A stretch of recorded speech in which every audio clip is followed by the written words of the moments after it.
Vamos a ver un tema denominado FEM de movimiento. Consideremos una región en donde existe un campo magnético representado por las siguientes líneas de inducción.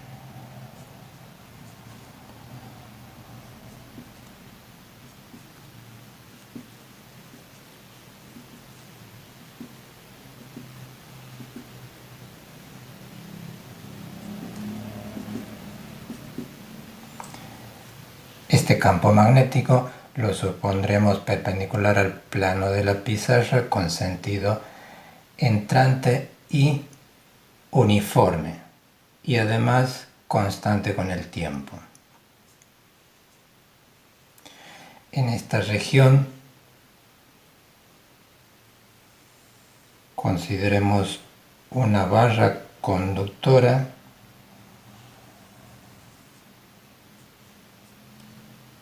dispuesta perpendicular al campo magnético. Vamos a suponer que esta barra se mueve con esta velocidad v en el sentido indicado. Dado que las cargas de la varilla se mueven junto con ella, tendremos cargas en movimiento dentro de un campo magnético y ya sabemos que se ejercerá una fuerza dada por esta ecuación.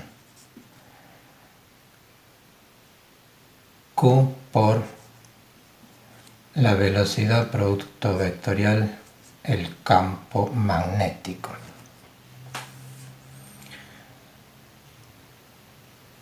Si tenemos un electrón libre,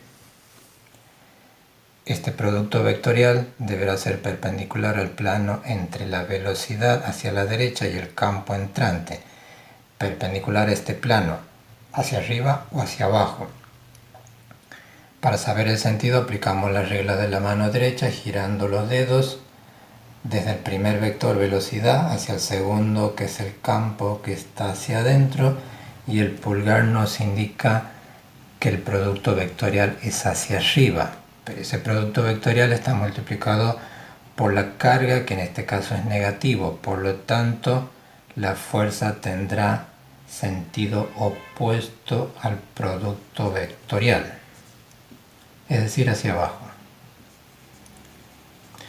Esta será la fuerza magnética. Debido a esta fuerza, los electrones libres son empujados hacia la parte inferior de la barra, acumulándose en dicha región. Eso generará una acumulación a su vez de carga positiva en el extremo opuesto. Entonces se produce una separación de cargas negativas en la parte inferior y positivas en la parte superior. Esta acumulación de cargas nos va a generar un campo eléctrico de naturaleza electrostática desde las cargas positivas hacia la negativa. Un campo eléctrico lo vamos a representar aquí afuera, pero existe dentro de la barra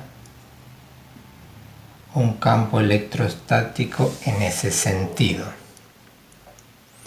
Y cuando una carga se encuentra en un campo eléctrico, experimenta una fuerza dada por esta ecuación.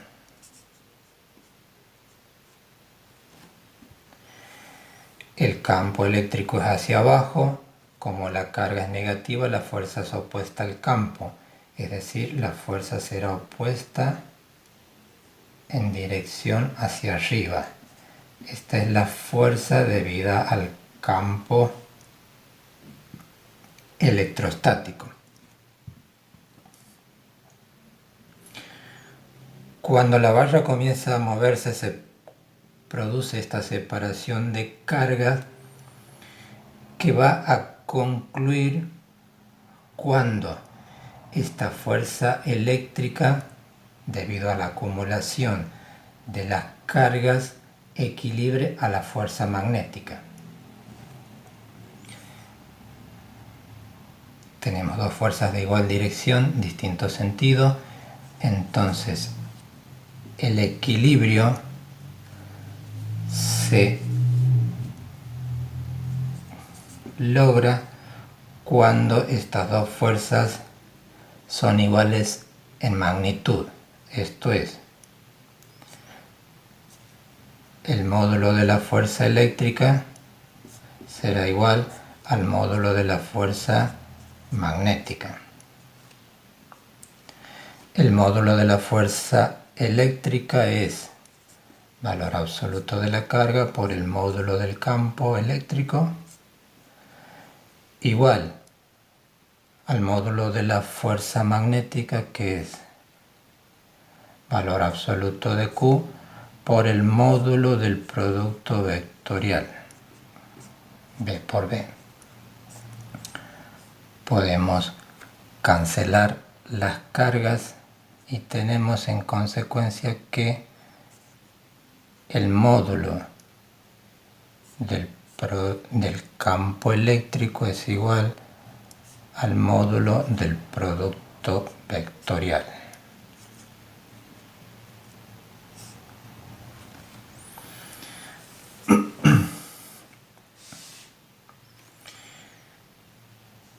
En este caso en particular,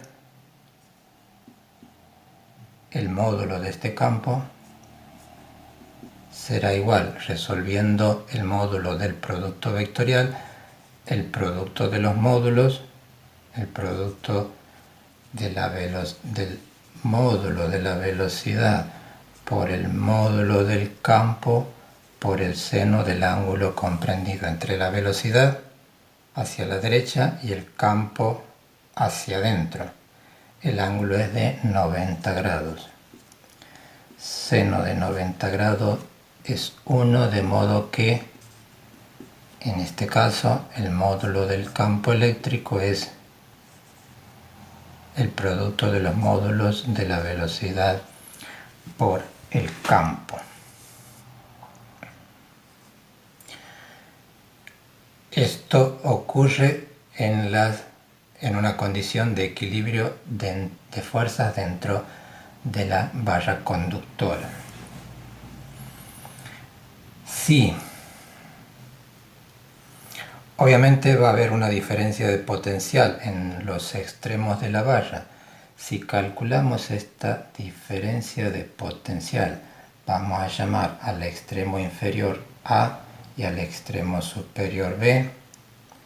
Vamos a calcular la diferencia de potencial B sub B menos B sub A, como con la ecuación ya conocida, menos integral de A a B del campo eléctrico por diferencial de L. Resolviendo el producto escalar es el producto de los módulos por el coseno del ángulo comprendido entre el vector campo, que es hacia abajo, y el vector diferencial de L. Como estamos integrando desde A hacia B, de L apunta hacia arriba y el campo hacia abajo, de modo que el ángulo es 180 grados. Coseno de 180 grados es menos 1. Este menos 1 se cancela con este menos, de modo que nos queda integral de E por dl. El campo eléctrico, como depende de la velocidad y el campo es uniforme y la velocidad es la misma para todas las cargas, de modo que el campo es el mismo a lo largo de la barra. Podemos sacar fuera de la integral y nos quedará la integral de dl, que sencillamente será la longitud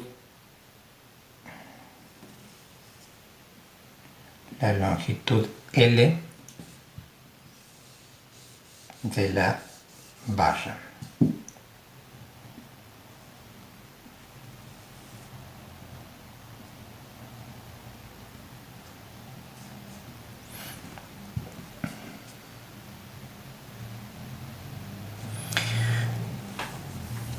Entonces, la diferencia de potencial B sub B menos B sub A será igual a E por la integral, que es la longitud de la barra L.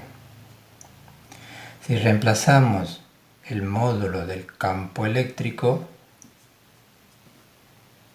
esta expresión es velocidad por campo y por L. En resumen, llegamos a la expresión de que la diferencia de potencial entre los extremos de la varilla es B por B por L.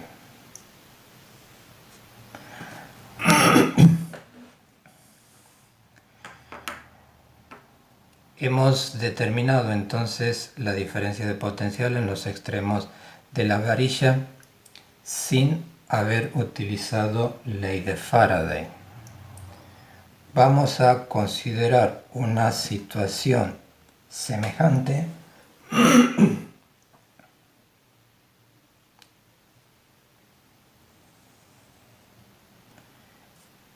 pero esta situación ya la vamos a resolver utilizando la ley de Faraday. Consideremos el mismo campo magnético.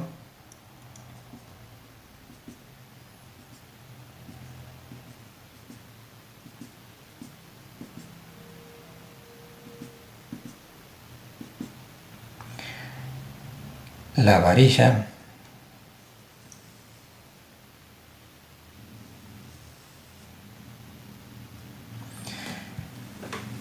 Pero vamos a conformar con nuestra varilla, que nuevamente se mueve con una velocidad v, un circuito para lo cual vamos a agregar una parte fija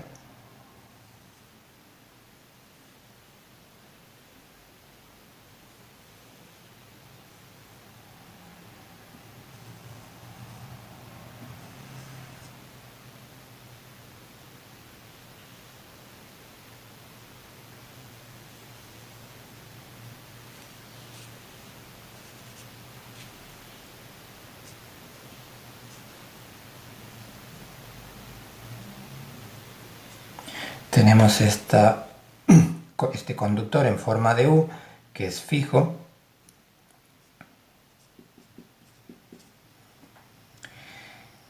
una varilla que hace contacto con el conductor fijo y que se mueve deslizando sobre el conductor fijo. De forma tal que ahora tendremos un circuito cerrado conformado por una parte fija y la varilla móvil. En este caso vamos a utilizar la ley de Faraday. Recordemos que la ley de Faraday nos dice que la Fm es menos la derivada del flujo magnético respecto del tiempo.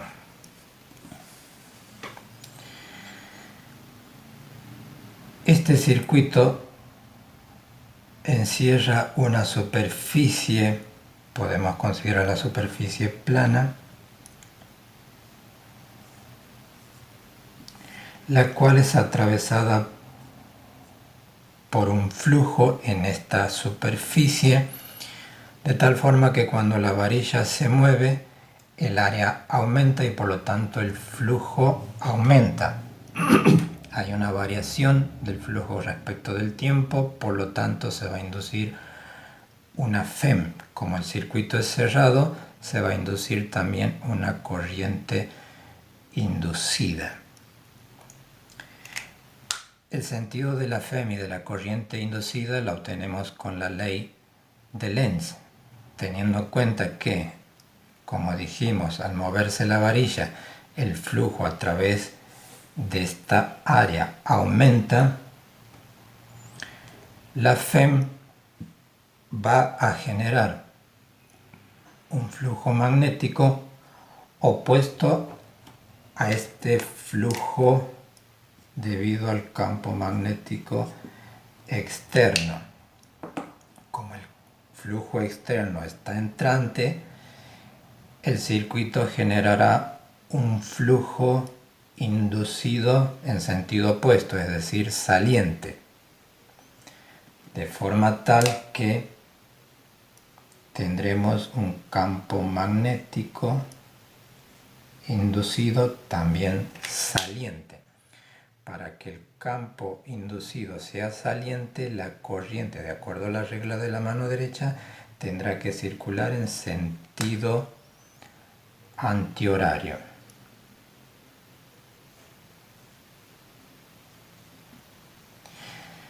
De modo tal que la FEM tendrá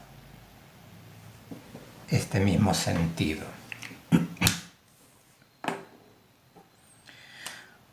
Vamos a calcular el flujo magnético. El flujo magnético es igual a la integral de B producto escalar diferencial de área. Resolviendo el producto escalar es el producto de los módulos de estos vectores por el coseno del ángulo comprendido entre dichos vectores. Teniendo en cuenta lo visto, que el sentido de integración será el sentido antihorario, de forma tal que, de acuerdo a la regla de la mano derecha, el vector área deberá ser saliente perpendicular a la superficie y saliente, tendremos un vector área saliente o diferencial de área saliente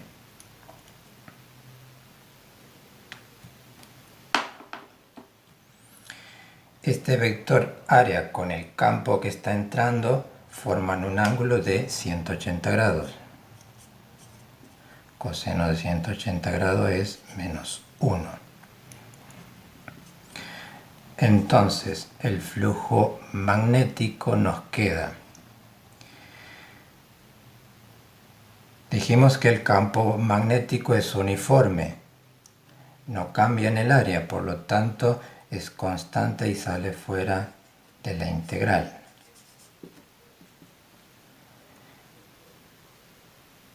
Esta integral será sencillamente el área que tenemos remarcada en el dibujo, teniendo en cuenta que esta área varía con el tiempo. A su vez, a esta área la podemos calcular como el producto de los lados, si le llamamos x a esta distancia, medida a partir de este borde hasta la posición de la varilla. Como la varilla se mueve, esta distancia x será una función del tiempo. Y si consideramos como L la separación de los brazos del conductor en forma de U, tendremos entonces que el área será el producto de L por X. L por X, que es función del tiempo.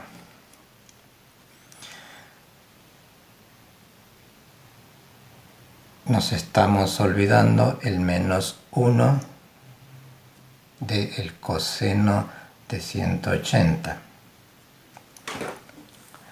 Ahora sí, teniendo calculado el flujo, vamos a aplicar la ley de Faraday para determinar la FEM. Según ley de Faraday, esto es menos derivada respecto del tiempo del flujo. Y el flujo es esta cantidad que acabamos de obtener, menos B por L por X de t. Estos menos podemos cancelar. B no depende del tiempo, ni L tampoco, por lo tanto nos quedará fuera de la derivada B por L por la derivada de X respecto del tiempo. Como X es la posición o la coordenada de la barra, la derivada de esta coordenada respecto del tiempo será, por definición, la velocidad de la barra. Entonces, la FEM nos quedará igual a B por L por la velocidad. Y obtenemos que la diferencia la FEM, inducida tiene esta expresión, B por L por B. Comparado con el caso anterior, vemos que es el mismo resultado.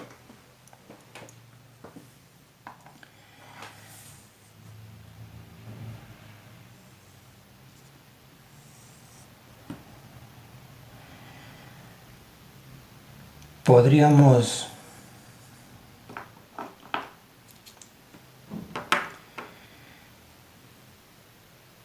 como vimos al principio, la separación de cargas estaba causada por la fuerza magnética. Podríamos considerar un campo no electrostático como responsable de esta separación de cargas, como se hizo en algunas fuentes de FEM. Entonces, vamos a considerar un campo no electrostático, no conservativo, como el responsable. Y en ese caso podríamos decir que es la fuerza causante de esta separación, que es la fuerza magnética por unidad de carga. La fuerza magnética, como sabemos, es carga por velocidad producto vectorial del campo sobre Q. De modo que el campo no electrostático o no conservativo es B producto vectorial el campo.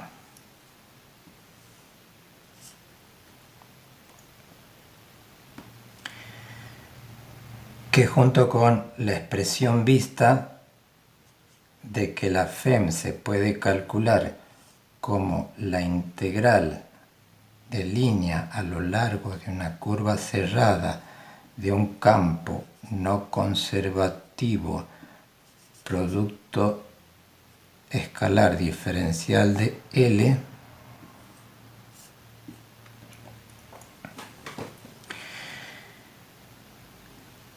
con estas ecuaciones la FEM, en donde el campo no conservativo lo determinamos a partir de esta relación, con estas expresiones podemos determinar la FEM en los casos que tengamos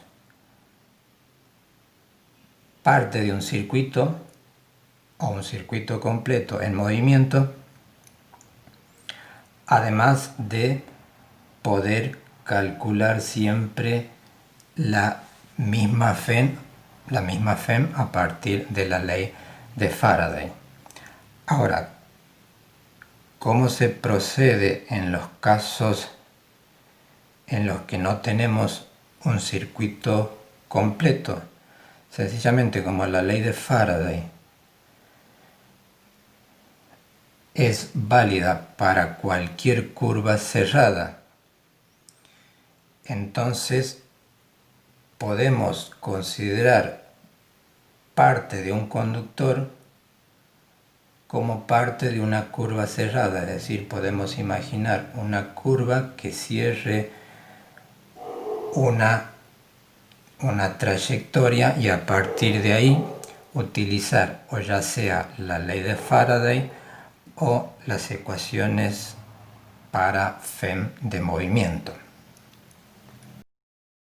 Una cuestión a tener en cuenta es la siguiente. Como tenemos una corriente dentro de un campo magnético, ya sabemos que existirá una fuerza dada por la siguiente ecuación: I por L por B. L tiene el sentido de la corriente, el campo está entrando, de modo que este producto vectorial L por B, de acuerdo a la regla de la mano derecha, nos da un vector fuerza sobre esta corriente hacia la izquierda.